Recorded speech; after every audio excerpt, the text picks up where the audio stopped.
Right now, the most powerful judge in the city court system is staring dead at me in the middle of my mother's dining room. The air feels so thin I can barely breathe. Across the table, my mother glares.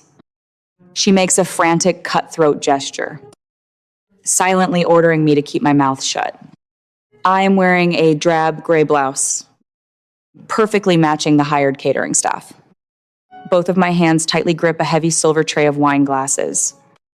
For the last 2 hours, my mother has forced me to play the role of the unstable. Part-time janitor, daughter. She desperately needed a pathetic backdrop to make my brother's grand engagement dinner look flawless to his wealthy new in-laws. Judge Harrison does not look at me like a servant. His thick eyebrows pull together. He leans forward, and his booming courtroom voice shatters my mother's perfect illusion. Valerie, what is my senior court coordinator doing standing there with a serving tray? The silence in the room became absolute. The foundation of this disaster was laid early that afternoon. I am 34 years old. I have spent the last decade building a career in the state justice system. My mother, Brenda, has spent that same decade pretending my career does not exist. She invited me to my brother Derek's engagement dinner with one strict condition. I was not allowed to sit at the table. When I arrived, she shoved a gray smock into my hands, pointed toward the kitchen, and told me the catering staff was shorthanded. The reality was simple. My mother could not risk me opening my mouth. Derek was her golden child. In her eyes, he could do no wrong. In the real world, he was a mid-level associate at a used car lot, drowning in credit card debt. But Brenda had spun a spectacular web of lies to secure this marriage. Harper, the fiancé, came from old money. Her father was Judge Harrison. Brenda needed them to believe she was marrying her daughter into automotive royalty. All evening, I carried plates of roasted lamb and poured expensive Cabernet. I watched Brenda hold court. She patted Derek's arm, loudly bragging about his recent promotion to regional director of a major automotive group. She claimed he managed 300 employees. She said he handled multi-million-dollar fleet contracts. Every word out of her mouth was a verifiable fraud. Working in court coordination, my brain naturally dissects lies for a living. I recognized the absurd financial loopholes in her fake corporate structures instantly. I kept quiet. I let her play her game. But then Harper smiled at me. She extended her hand to introduce herself as I cleared her salad plate. Before my fingers could even brush hers, Brenda's hand snapped out like a viper. She swatted my arm away. She told Harper not to mind the help, claiming I was just a distant relative struggling with severe mental issues who needed a charity shift.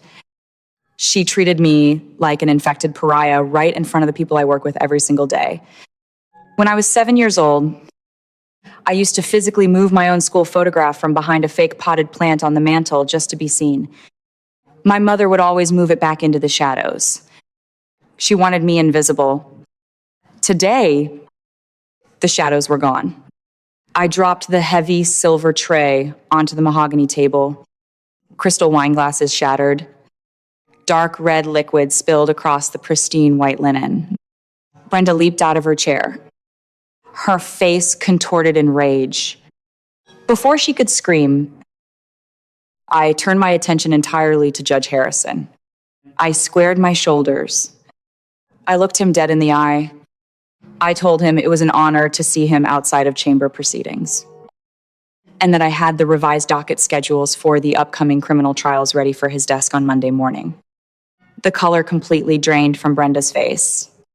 Her mouth opened, but no sound came out. I pivoted toward Derek. He sat frozen, clutching a dinner napkin. I asked him, in my sharpest courtroom tone, exactly which corporate branch he directed. I demanded the name of his managing firm. I asked him how a regional director qualifies for a subprime, high-interest auto loan to pay for his own groceries. Derek stammered. He looked at his mother for a lifeline. None came. I systematically cross-examined my own brother right over the ruined lamb. I stripped away every fake title, every inflated salary, and exposed him as a baseline used car salesman living paycheck to paycheck on his mother's dime. Harper stood up. Her hands shook as she unclasped the diamond engagement ring. She dropped it next to the spilled wine. She looked at Derek with absolute disgust, grabbed her purse, and walked out. Judge Harrison followed her, pausing only to give my mother a look of profound revulsion. Brenda shrieked. She slammed her hands against the table, blaming me for ruining the family. She called me a monster. I grabbed my coat, walked out the front door, and drove back to my apartment. The air outside tasted incredibly clean. I assumed the war was over. I was wrong. 3 days later, Brenda knocked on my apartment door. She stood in the hallway, eyes red, shoulders slumped. She wept. She played the devastated, awakened mother perfectly. She begged for forgiveness, claiming the shock of the dinner made her realize how horribly she had treated me. Against my better judgment, I led her inside. I walked into the kitchen to brew some tea. She asked to use the bathroom. I handed her a mug, accepted her tearful apologies, and she left an hour later. 3 weeks passed. My phone vibrated on my desk at work. A hard credit inquiry alert popped up on my screen. An auto loan for $45,000 had just been funded using my Social Security number. I logged into the lending portal. One glance at the digital origination file confirmed the horror. The loan was processed through the exact dealership where Derek worked. Brenda had not come to my apartment to apologize. She had come on a reconnaissance mission. While I was making her tea, she slipped into my home office. She photographed an unfiled tax document sitting on my desk to get my private details. Derek was drowning in massive credit card debt from non-refundable wedding deposits after Harper called off the engagement. Brenda, desperate to soothe her golden child, manipulated him into using his manager override code at the dealership. They bypassed the wet signature requirements to push the fraudulent loan through. She told him I owed them for ruining his life. They crossed the line from toxic family members to federal felons. I bypassed the local police station entirely. Filing a standard identity theft report takes weeks of administrative waiting. I am a court coordinator. I know exactly how to trigger the corporate guillotine. I compiled the fraudulent internet protocol logs from Derek's dealership. I drafted a sworn legal affidavit. I sent the entire package directly to the fraud compliance department of the lending bank, explicitly flagging the vehicle as being in the possession of an aggravated, hostile third party. The trap sprang shut that Saturday afternoon. Brenda was attending an upscale tea party at her exclusive country club.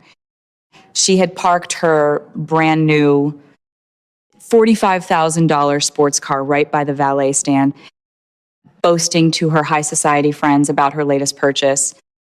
The repossession agency did not send a single driver because of my hostile third-party warning. They brought a police civil standby to keep the peace. The heavy tow truck backed up to the sports car. The steel hooks clamped onto the front axle. Brenda sprinted out of the club patio. Her face was chalk white. The veins in her neck strained as she screamed at the repo driver. She lost her mind completely. She physically lunged at the driver, clawing at his high-visibility vest. She grabbed her designer purse and swung it at the side of the tow truck. Leaving a massive dent, she committed a violent unprovoked assault in plain sight of two uniformed police officers. The officers immediately tackled her against the hood of the repossessed car. The cold metal handcuffs clicked around her wrists. Her wealthy friends stood on the patio, whispering behind their hands in absolute shock. The illusion of her perfect, wealthy life shattered onto the pavement. Brenda wailed, screaming my name, begging me to save her. I was standing on the sidewalk across the street, holding a warm cup of coffee. I took a slow sip. I turned around and walked away. The fallout was swift and permanent. Because Derek used his secure employee login to facilitate identity theft, the state auto board permanently revoked his sales license. He was fired the very next morning. The bank filed federal wire fraud charges. He called me, sobbing into the receiver, begging me to drop the affidavit. I told him he was an adult and he needed to pay the price. I hung up the phone and blocked his number forever. On Monday morning, I walked into the courthouse. I expected a stern reprimand for the drama surrounding my family. Instead, Judge Harrison called me into his private chambers. He did not make a grand speech. He picked up a thick, high-profile case file and handed it across his desk. He gave me a nod of profound respect. He told me Harper asked him to pass along her deepest thanks because I had saved her from a lifetime of misery. I went back to my desk. The toxic cycle of abuse was permanently severed. The judge sentenced Brenda to 4 years in a state correctional facility with eligibility for parole after 2 years. The court ordered complete restitution of the $45,000. My mother lost her freedom, her reputation, and her golden child. 6 months into her sentence, a letter arrived in my mail. It had the prison stamp on the envelope. The handwriting was frantic. I could almost hear her voice, trying to guilt trip me, claiming she did it for the family, reminding me that she was still my mother. I held the envelope in my hands. My pulse remained steady. I dropped the unopened letter straight into the trash can. My life now is filled with peace. I surround myself with chosen family. I have colleagues who respect my mind, friends who celebrate my victories, and a home that feels incredibly safe. I no longer have to shrink to fit into a space that was never meant for me. If you are watching this and you have a family that makes you feel like an extra in your own life, you need to understand the psychology of family narcissism. To a toxic parent, the scapegoat child is not a human being. They are merely a resource to be harvested for the golden child. There are 3 rules you must internalize to survive. Rule number 1, love that demands you shrink is not love. It is management. If someone requires you to lie about your reality so they can feel comfortable, they are protecting their own ego, not your relationship. You are never obligated to be the supporting cast in someone else's delusion. Rule number 2, indiscriminate forgiveness is fertile ground for crime. Brenda's tearful apology in my kitchen was not remorse. It was a reconnaissance mission to steal my tax documents. An apology without changed behavior is just manipulation in a different mask. Do not let your empathy become a weapon used against you. Rule number 3, blood does not make you family. Respect does. You are allowed to walk away from a table where you are served nothing but disrespect, even if you share a last name with the people sitting there. Loyalty is earned through consistent kindness, not demanded through an accident of genetics. If you are sitting at a table right now where the price of admission is making yourself small, ask yourself this: who taught you that was the cost of belonging, and since when do they have the right to appraise your worth? If you could say one single sentence to the person who tried to erase you, what would it be? Write it in the comments below. Say it out loud. Put it into the world. Because the very first person who needs to know you are done shrinking is I know exactly what you are screaming at the screen right now. You are sitting there thinking, how on earth did she let her mother inside her apartment after that dinner disaster? Or why did she not just cut them off years ago? It is easy to judge when you are watching from the safety of the outside. But let us break down the brutal reality of what is actually happening in this story. Valerie was not stupid. She was trapped in what psychologists call intermittent reinforcement. I call it the slot machine effect. When you are raised by a toxic or narcissistic parent, they do not abuse you 100% of the time. If they did, you would walk away and never look back. Instead, they hand you crumbs of hope, a sudden, tearful apology at your front door, a quiet afternoon where they act like a normal, loving mother. You keep pulling the lever, hoping for the jackpot of genuine parental love, but all you get is a stolen identity. Valerie let Brenda in because the human brain is hardwired to hope that this time the tears are real. But in a toxic family dynamic, a crying apology is not remorse. It is a lockpick. Now, let us talk about the street-smart financial defense Valerie used when the trap sprang. Because this is the moment she transformed from a victim into a masterclass of self-defense. First, she used what we call the audit strategy. When someone steals your identity for a $45,000 auto loan, the average person panics. They call the thief to scream at them. Or they go sit in a local police station to fill out paperwork that might sit on a desk for 6 months. Valerie skipped all of that. Scammers rely on your emotional reaction. Valerie attacked the paper trail. She went straight to the bank's corporate fraud compliance department with the digital internet protocol logs.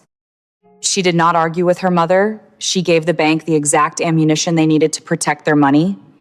Second, she executed the hostile asset strike by officially notifying the lender that the vehicle was in the hands of an aggravated, hostile third party. She forced the repossession agency to bring a police civil standby. She used the bank's own internal security protocols to guarantee an immediate police presence, entirely bypassing the bureaucratic nightmare of requesting an arrest warrant. That is how you weaponize the system against a thief. The ultimate lesson here is about the price of admission to your own life. Sometimes the most expensive thing you can give a toxic family member is the benefit of the doubt. Valerie bought her permanent freedom by stepping back and letting the absolute weight of the law fall exactly where it belonged. Do not set yourself on fire to keep your abusers warm. If you have survived a family dynamic like this, or if you have had to execute your own financial exit strategy, I want to hear from you. Drop your story in the comments below. Hit that subscribe button for more Street Smart survival guides. And remember, your peace of mind is the one asset no one is allowed to steal.